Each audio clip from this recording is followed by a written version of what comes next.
le classement des promoteurs édition 2025. On est ravi d'accueillir Loïc Viau. Loïc, bonjour. Bonjour Fabrice. Vous êtes directeur régional Île-de-France chez Green City et vous êtes lauréat dans la catégorie bas carbone pour un immeuble qui est du côté de Tournefeuille, près de Toulouse, les Jardins de Diane. Alors pouvez-vous nous présenter ce projet? Alors oui, tout à fait.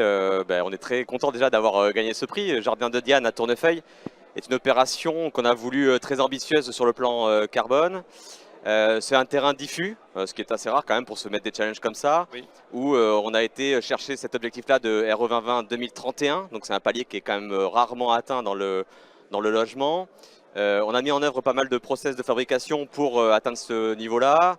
Structure béton, mais toutes les façades sont en bois. On est en chauffage et eau chaude entièrement électrique, radiateur radiant et ballon thermodynamique. C'est un programme assez compact aussi dans la conception qui permettait effectivement d'avoir un minimum de déperdition. Et donc avec les bureaux d'études partenaires, les entreprises, on a réussi à atteindre cet objectif-là de RE 2020-2031 en palier. Voilà. Et c'est pour nous une démonstration de notre savoir-faire. On n'était pas notre coup d'essai, on avait déjà fait une opération avec cet objectif-là. Et on a réussi comme ça à tirer les meilleures parties du premier projet pour en faire un second encore meilleur. Voilà. Dans un contexte de ZAN, zéro artificialisation nette, on sait que c'est la bataille du foncier. Est-ce que justement ce type de projet, ça aide à faire sortir et à convaincre les collectivités locales? Clairement, c'est des opérations qui ont un tel engagement écologique que les collectivités ont beaucoup plus de plaisir à porter et à présenter à leurs concitoyens. Donc c'est vrai que quand on arrive avec une démarche comme ça, proactive sur cet aspect-là, en règle générale, on nous ouvre les portes un peu plus facilement. Voilà. Enfin, qui va habiter les Jardins de Diane? Ce sont plutôt des investisseurs, ce sont plutôt des primo-accédants qui ont réservé? Alors il y a un peu des deux. Majoritairement quand même c'est de l'investisseur locatif, mais il y a aussi de l'accession à la propriété qui est faite sur ce genre d'opération. Des gens qui ont vraiment une réflexion aussi sur leur démarche écologique et qui vont aller chercher ce genre de résidence-là pour être un peu fiers de là où ils habitent, quoi. Voilà. Fier, et puis aussi économiquement, ça peut être rentable dans le temps. Exactement. Enfin, Loïc Vieux, une petite question justement sur l'actualité de Green City, à part donc ce trophée dans la catégorie bas carbone pour les Jardins de Diane.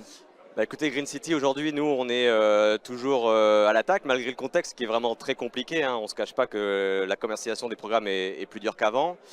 Nous, on a été un peu l'initiateur du logement intermédiaire pour les particuliers. Donc, c'est un système qui permet de vendre sous le statut du LLI à des particuliers par le biais d'une société. Oui.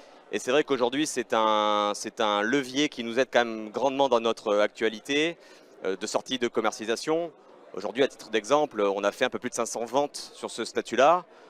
Quand on en a fait à peu près 900. Donc c'est quand même une grosse proportion de nos ventes. Et c'est un vrai levier pour nous de passage de crise. Parce qu'aujourd'hui, quand on regarde un petit peu l'actualité et les commercialisations qu'on a des programmes, la TVA réduite fonctionne très bien encore, même pour nous. La TVA 20, c'est un peu compliqué, mais le LLI permet quand même d'avoir un certain mouvement d'acquisition, d'aller chercher nos GFA, pardon. Et c'est ça qui est très important aujourd'hui, c'est avoir la GFA pour lancer nos programmes. Voilà. Bien sûr, voilà, la LLI au secours des constructeurs, maintenant que le Pinel a disparu. Merci Loïc Viau, je rappelle que vous êtes directeur régional Île-de-France de Green City, et à très bientôt sur Bismart. À bientôt, merci beaucoup, au revoir.